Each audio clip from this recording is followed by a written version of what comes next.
Capítulo 4. De pie en el puente desde donde podía observar el mar, Conrad estaba muy consciente de la pequeña figura que se movía en la cubierta inferior. Hacía 10 días que habían zarpado de Portsmouth y aunque al principio el Atlántico había estado tempestuoso, ya comenzaba a calmarse. No había señales de la señora Meluis. Delora había informado a Conrad de que no mostraba intenciones de salir de su camarote hasta que llegara a aguas más tranquilas. Lo que será. Nunca sonrió, ya que le disgusta el mar y no cesa de rezar porque lleguemos a tierra firme. Por lo tanto, Conrad pasaba más tiempo a su lado. Se daba cuenta con una sensibilidad que ignoraba poseer que cuando se quedaba sola Delora sufría al no poder olvidar lo que la esperaba al final del viaje. Cuando llegaba a verla notaba en sus ojos un profundo temor que se disipaba poco a poco con su presencia. Ahora levantó la vista hacia lo alto del mástil. Más le parecía seguir viendo su rostro envuelto en la capucha orlada de armiño. Aquel atuendo le daba cierta apariencia etérea y espiritual, hasta que sonreía y Conrad notaba entonces la traviesa expresión que animaba sus facciones. «Es preciosa, adorable», se decía en la oscuridad de la noche. «¿Cómo podré entregarla a una bestia como Gramel?». De lo profundo de su memoria surgían recuerdos de otras cosas que había oído acerca del gobernador de Antigua, cosas tan desagradables para cualquier hombre decente que Conrad se sentía trastornado con solo pensarlas. Pero no podía alejarlas de su mente y cuando las relacionaba con Delora se preguntaba si no sería mejor arrojarla por la borda antes de permitir que pusiera un pie en Antigua. Al menos en el mar moriría dignamente. Estos eran sus pensamientos nocturnos. Durante el día se decía que estaba adoptando una actitud absurda y trataba de convencerse de que no era asunto suyo.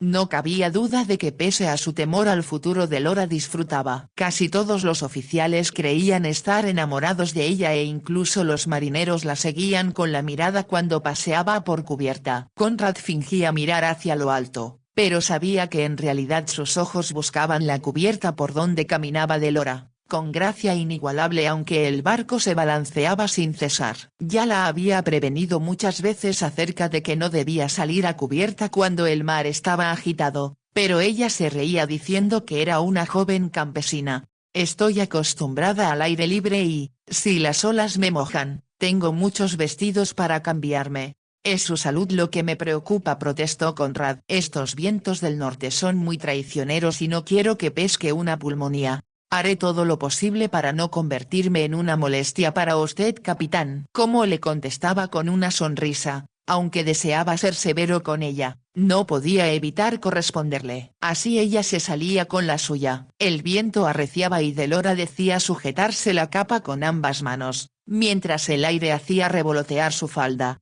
«Debía ir al camarote», masculló Conrad. En aquel momento se oyó un grito del vigía. «Barco a la vista». Conrad levantó la vista. El vigía se aferraba a lo alto del palo que se mecía de un lado a otro a causa del fuerte viento. Conrad le ordenó a un marinero que estaba a su lado: «Sube, Harris, llévate un catalejo y dime lo que veas». El marinero se apresuró a obedecer y unos minutos después el capitán le oyó gritar: «Creo que es un barco francés, señor». Conrad contuvo el aliento y después ordenó alzando la voz: «Listos para entrar en acción». Cuando Dickens se le unió en el puente le ordenó: «Toque de alerta y preparen los cañones». Al redoble de los tambores los hombres acudieron al alcázar para alistar los cañones y Conrad se dirigió al lugar donde estaba Delora, que observaba el mar con emoción. «Su lugar está abajo, Delora. Llévese a Abigail consigo. Deben permanecer en uno de los camarotes inferiores hasta que todo termine». «Oh, por favor», comenzó a decir ella, pero Conrad no estaba de humor para discutir. Llamó al oficial que tenía más cerca: «Señor Latham, conduzca a mi lady y a su doncella a mi camarote y asegúrese de que estén bien instaladas antes de dejarlas». «A la orden, señor», contestó el oficial encantado con la orden, deliberadamente, porque estaba preocupado por ella. Conrad trató de no mirar a Delora cuando se alejaba. Sin embargo alcanzó a ver su sonrisa y cómo agitaba la mano en señal de despedida mientras iba a su camarote para avisarle a la doncella. Durante varios minutos el barco se convirtió en un torbellino de actividad. Los hombres ponían en práctica lo que habían ensayado continuamente desde que salieran de Portsmouth. Ahora Conrad podía ver con más claridad el barco que se acercaba. No existía duda de que era francés. Vio la bandera roja, blanca y azul y levantó la vista para asegurarse de que la bandera blanca ondeaba en lo alto del Invencible. Entonces oyó que Dickin le decía: «Han abierto fuego, señor». Era un error, como Conrad sabía, disparar a tanta distancia. El proyectil no los alcanzó y el círculo de humo fue dispersado por el viento. Conrad siempre había opinado que el primer ataque debía reservarse para el momento en que pudiera causar mayor daño. Después, cuando las dos naves estaban ya más cerca, sucedió algo extraño. No hubo más fuego y el barco francés alteró su curso. Conrad esperó hasta darse cuenta exacta de lo que sucedía. Los franceses habían visto el tamaño del Invencible y huían. «Señor Dickin», preguntó, «¿a qué distancia cree que estamos de ellos?» «A poco más de 1 kilómetro, señor». «Gracias». Ordenó aumentar la velocidad a toda vela y observó que los franceses hacían lo mismo. Ya se había percatado de que era un barco de guerra casi del mismo tamaño que el Invencible, pero sin duda mucho más antiguo. Quizá por tal razón no se mostraba ansioso de entrar en combate si no era con naves más pequeñas a las que podían abatir con facilidad.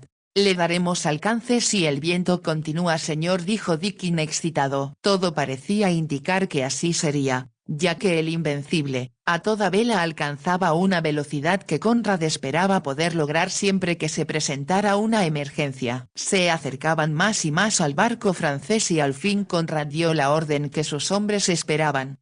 «¿Listos? Apunten. Fuego». El ruido de la andanada coincidió con el que provenía del otro barco. Se oyó el zumbido de los proyectiles que pasaban muy alto y por fortuna sin tocar ningún mástil. Seguramente los franceses habían comprendido que no podían continuar huyendo y tendrían que luchar por salvarse. El Invencible estaba envuelto en humo y Conrad oyó a su primer teniente que con voz excitada ordenaba: «Fuego a discreción». Advirtió que los disparos del enemigo quedaban cortos, ya que levantaban oleadas de espuma que iban a caer sobre cubierta. Después vio que uno de los altos mástiles del barco francés caía. Enseguida resonaron los gritos de sus marineros al observar que las velas y cuerdas se desplomaban. La nave francesa quedó inutilizada a la deriva en el vendaval. Era solo cuestión de minutos que la batalla terminara. Comenzaron a lanzar botes al mar para recoger a los supervivientes, pero cuando iba a mandar un grupo al abordaje,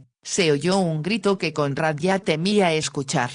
«Fuego, fuego». Las llamas se elevaban por los costados del barco francés y se propagaban rápidamente a través de sus cubiertas. Los barcos viejos, debido a la sequedad de su madera, se incendiaban rápidamente. Al cabo de unos minutos toda la nave ardía. Muchos tripulantes se lanzaban al mar, pero Conrad sabía que otros estarían atrapados abajo, donde no había escapatoria. Una vez rescatados los supervivientes y subidos a bordo, comprobó que eran muy pocos y no había ningún oficial entre ellos. Supo que el barco volvía a Francia tras una ausencia de 3 años. No cabía duda de que había sido responsable de la pérdida de numerosas embarcaciones inglesas pequeñas y llevaba tanta carga en sus bodegas que el peso de esta había dificultado su esfuerzo por escapar. Los prisioneros fueron enviados abajo y Conrad solicitó el informe de sus propias pérdidas. «Solo un muerto, señor», le informó Dickin, y no por disparos del enemigo sino porque su arma explotó. Conrad apretó los labios y no dijo nada. Era un riesgo que se corría en todos los barcos, especialmente cuando las armas eran nuevas.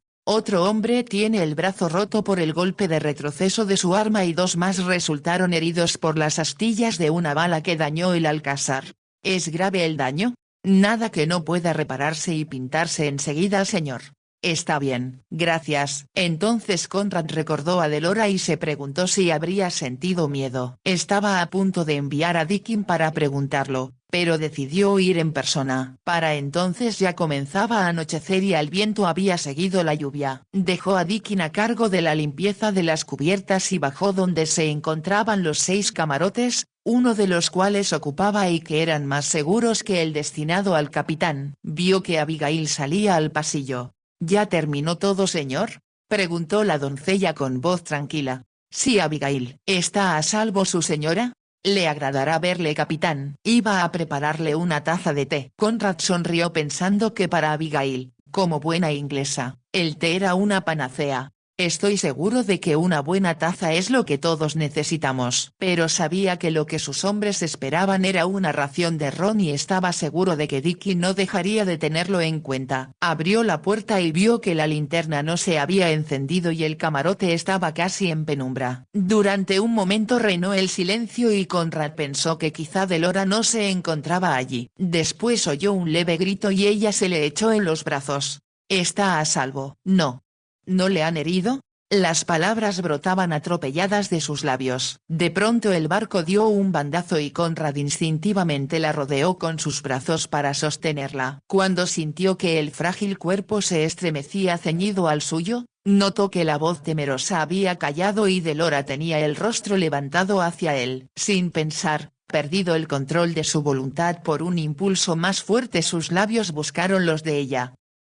Y cuando la besó supo que era tal y como la imaginaba en sueños, suave, dulce e inocente, y que le causaba una sensación maravillosa que nunca había conocido antes. Como ya no era él mismo, sino un desconocido sobre el que no tenía ningún control, sus brazos la estrecharon y notó que ella temblaba en un éxtasis igual al suyo. La besó posesivo, exigente, y al mismo tiempo con reverencia porque era distinta a cualquier otra mujer, aunque por el momento no podía explicarse el porqué. Solo cuando el movimiento del barco le obligó a levantar la cabeza Conrad recobró la sensatez. Perdóneme, dijo en un murmullo. Estaba horrorizado por lo que había hecho y ni siquiera sabía lo que debía hacer. Le amo. Las palabras de ella eran casi un susurro pero alcanzó a oírlas. Ahora comprendo que lo he amado desde el primer momento en que lo vi. Y supe que era el hombre que llegaba a salvarme, como tantas veces he pedido en mis oraciones. Con un esfuerzo casi sobrehumano, Conrad se apartó de ella y dejó que se apoyara en una silla cercana fijada al suelo con tornillos. Dio unos pasos alejándose de ella y se detuvo junto a la ventana para mirar a la oscuridad del exterior, como si allí pudiera encontrar una respuesta al violento palpitar de su corazón y a las preguntas que surgían en su mente. Oyó que Delora con dificultad se dirigía a un sillón y se sentaba. Tenía la cabeza vuelta hacia él y aunque estaba demasiado oscuro para verla con claridad sospechaba que sus ojos estaban muy abiertos y le miraban inquisitivos. Al fin Conrad pudo hablar. Debe olvidar lo que acaba de ocurrir, Delora. Es algo que no debía haber ocurrido. Supongo que estaba demasiado excitado por nuestra victoria. Tras un pesado silencio ella preguntó en voz muy baja. ¿Quiere decir que lamenta haberme besado? Repito que no debía suceder, pero ha sucedido y ahora. Yo sé que le amo. No hable así. Pero si es la verdad.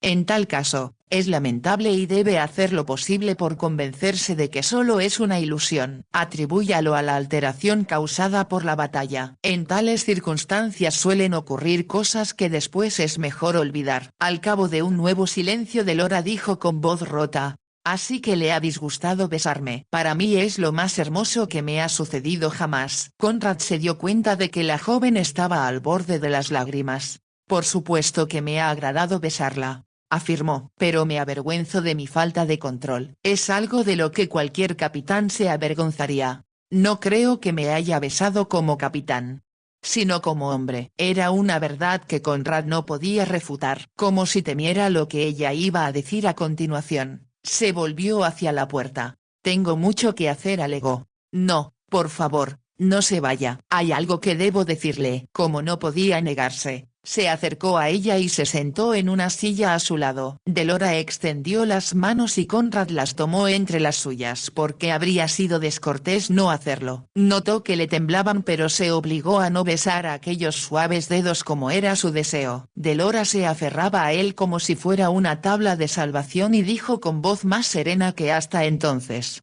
«Le amo y aunque usted no me quiera, le amaré toda la vida, hasta la muerte». Delora, no debe decir esas cosas. Tal vez no, pero es la verdad. ¿Cómo le amo? Haré todo lo que quiera. Me gustaría tanto agradarle. ¿Agradarme?, preguntó él desconcertado. Entonces, como si también temiera lo que Conrad iba a decir, ella se llevó una mano al pecho junto a la masculina. Creo que aunque lucha contra ello me quiere un poco, dijo casi en un susurro. Como estaban casi a oscuras y la suavidad y dulzura de su voz parecían hipnotizarlo, al mismo tiempo que su cercanía y el palpitar de su corazón que percibía en la mano, le producían una sensación dolorosa, Conrad no pudo resistir más. «Te amo». «Por supuesto que te amo», declaró con voz ronca. «Pero los dos sabemos que esto jamás debía haber sucedido. Pero ha sucedido y, oh Conrad, es por lo que he rezado tanto. Sin embargo, querida mía, no podemos hacer nada por nuestro amor», opuso él. «Debo obedecer órdenes y entregarte a salvo al gobernador y a tu hermano en Antigua. Que me haya enamorado de una mujer que está bajo mi custodia va contra mi propio código de honor.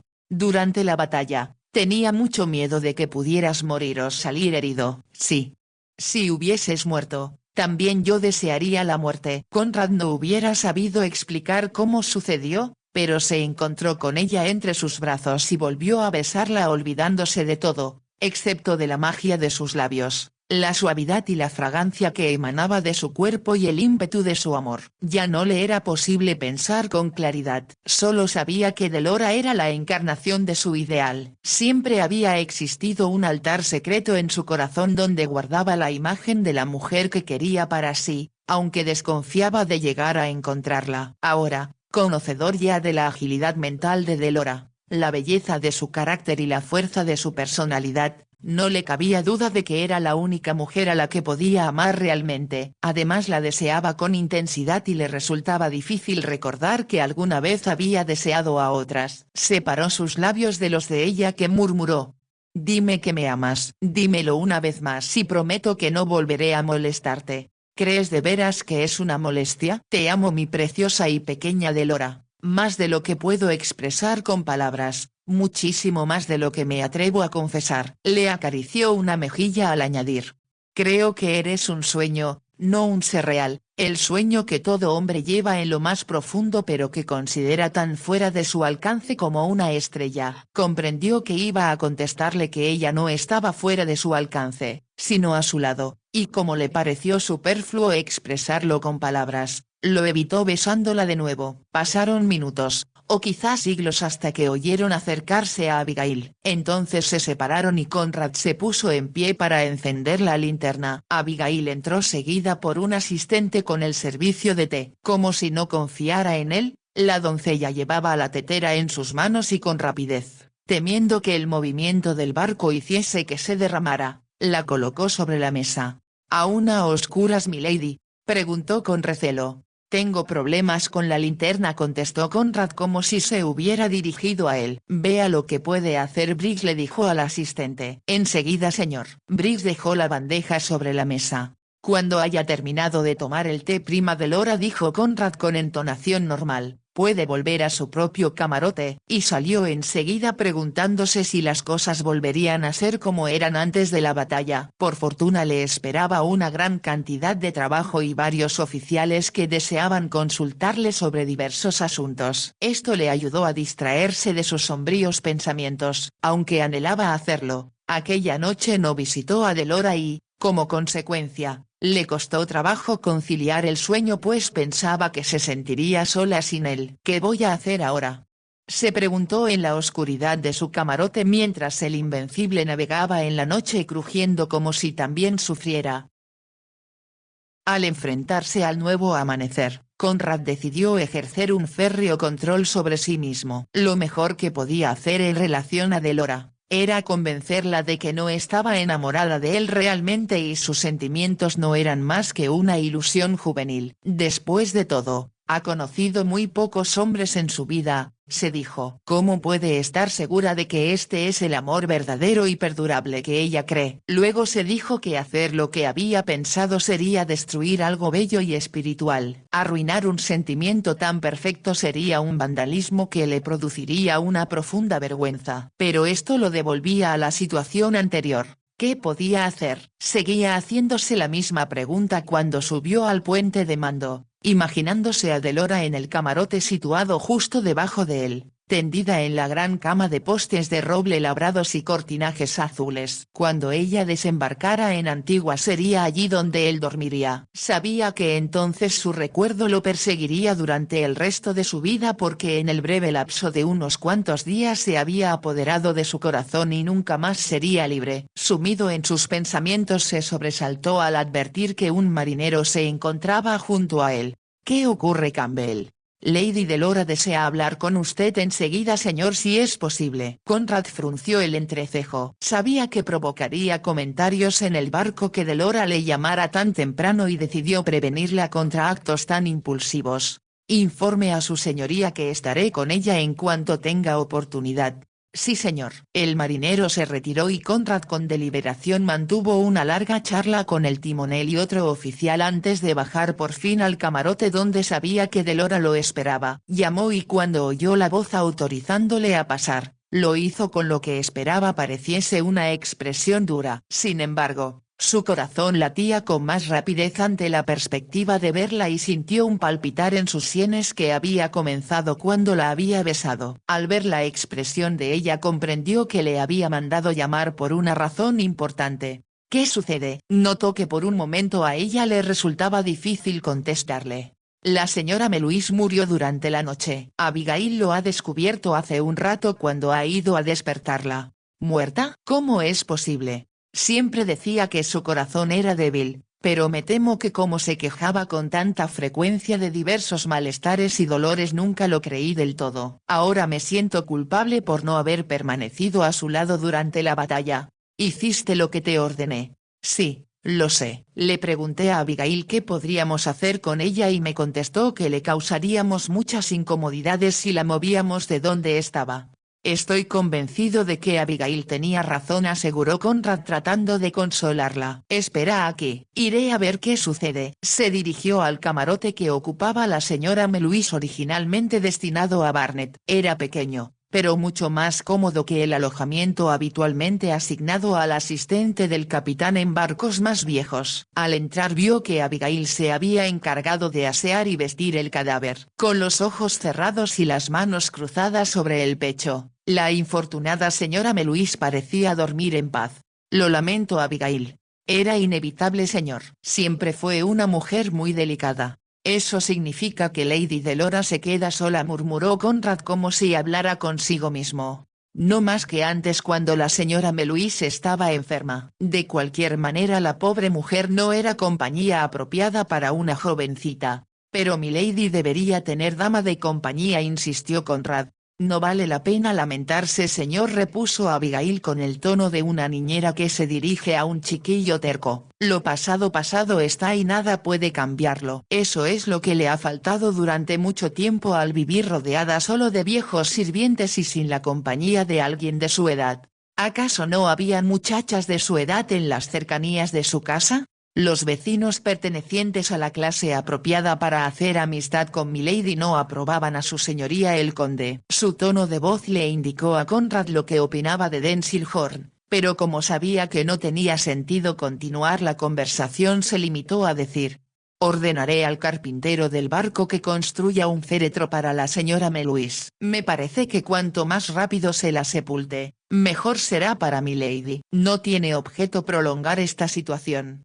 Así es, señor, y sería una gran amabilidad por su parte no dejarla demasiado tiempo sola con sus pensamientos. Conrad no contestó, pero cuando se alejaba pensó que le sería imposible continuar con sus intenciones de ver a Delora lo menos posible. Nada podría hacerla más desdichada de lo que ya lo era, y el que hubiera confesado su amor con tanta franqueza indicaba cuánto la asustaba el futuro. Esto es un lío endiablado, masculló para sí. Luego, a medida que avanzaba la mañana y él realizaba sus tareas con precisión, comprendió que su mente y su corazón estaban con la asustada jovencita que permanecía a solas en el camarote del capitán. Aquella noche sepultaron a la señora Meluís en el mar. Un pequeño contingente de marineros asistió a la ceremonia y el propio Conrad leyó el servicio fúnebre porque no llevaban capellán a bordo. Debían contar con uno, pero el día que zarpaban les avisaron que el capellán destinado al Invencible estaba demasiado enfermo como para acompañarlos y no hubo tiempo de encontrar un sustituto. En realidad Conrad se había sentido complacido. Sus experiencias anteriores con capellanes no siempre habían sido placenteras. Con demasiada frecuencia eran hombres que habían fracasado en tierra y que, como no se les ofrecía ninguna parroquia, solicitaban un puesto a bordo. Era muy raro encontrar alguno que fuera capaz de ayudar y estimular a los marineros para que se sobrepusieran a la nostalgia, o consolar a quienes se sentían desdichados y desesperados por el hecho de separarse de su esposa y demás familia. Por el contrario, numerosos capellanes solían dedicarse a beber durante el viaje o pronunciaban largos y deprimentes sermones los domingos, hasta que el capitán se veía obligado a limitar el tiempo. A Delora le pareció que Conrad leía las oraciones fúnebres con más sentimiento de lo que hubiera podido hacerlo ningún capellán. Sintió que las lágrimas acudían a sus ojos no solo porque lamentaba la muerte de la señora Meluís, sino también porque amaba tanto a Conrad que con solo verle y escucharle la invadía una gran emoción. «Te amo», gritaba su corazón mientras él rezaba la última plegaria. También ella rezaba con desesperación, rogando para no tener que separarse de él jamás. «Por favor, Dios mío, permítenos permanecer juntos, déjame amarle, cuidarle, y manténle a salvo». Sintió como si las plegarias volaran sobre el mar grisáceo y ascendieran hacia el cielo. Como esta sensación era tan intensa, le pareció que se abriría una nube y un rayo de luz le indicaría que Dios había escuchado su plegaria. Pero en cambio solo vio las nubes oscuras y la soledad del mar. Cuando el féretro se deslizó por la rampa y cayó al mar, los marineros presentaron armas. Conrad y los demás oficiales efectuaron el saludo de rigor. Ahora todo había terminado y la señora Meluís ya no estaba con ellos. Cuando Conrad llegó a su lado y la condujo a su camarote, Delora sintió que las lágrimas la cegaban. Entraron y él cerró la puerta. «Sé que ha sido muy doloroso para ti, Delora». «En realidad no lloro por ella», contestó Delora secándose los ojos con un pañuelo. «Lo que sucede es que la muerte me parece algo tan definitivo. Si hubiera vivido habría hecho y visto muchas otras cosas. Eso es algo que sentimos cuando somos jóvenes. Pero para los viejos la muerte significa paz y descanso. Tal vez es lo que en realidad desean». Delora le dirigió una leve y triste sonrisa mientras se quitaba la capa. «Tienes respuesta para todo. Eres tan inteligente». Sus ojos se encontraron y añadió con gran suavidad. «Y tan maravilloso. Si sigues diciéndome esas cosas todos mis buenos propósitos para nuestro futuro comportamiento se desvanecerán. Tienes que ayudarme a actuar como es mi deber, aunque no será fácil». «¿Para impresionar a quién?», preguntó Delora. «¿Al mar, a las estrellas o a mi futuro marido que se casa conmigo por mi dinero?». Delora pronunció estas palabras con tanta amargura que Conrad se sobresaltó y no pudiendo contenerse la tomó entre sus brazos. «Suceda lo que suceda, no permitas que te estropeen la vida y afróntalo con valor. Pero ahora, en este momento y hasta que la travesía termine, debes ser feliz y no quiero volver a oírte hablar en ese tono». La estrechó con más fuerza. Ella escondió el rostro en su hombro y estuvo inmóvil un instante. Después levantó el rostro hacia él y Conrad vio que la amargura había desaparecido de sus ojos. En cambio, y comprendió que era porque estaba en sus brazos, brillaba en ellos una luz que parecía provenir de su corazón. «¿Es una orden, capitán?», preguntó con una sonrisa trémula.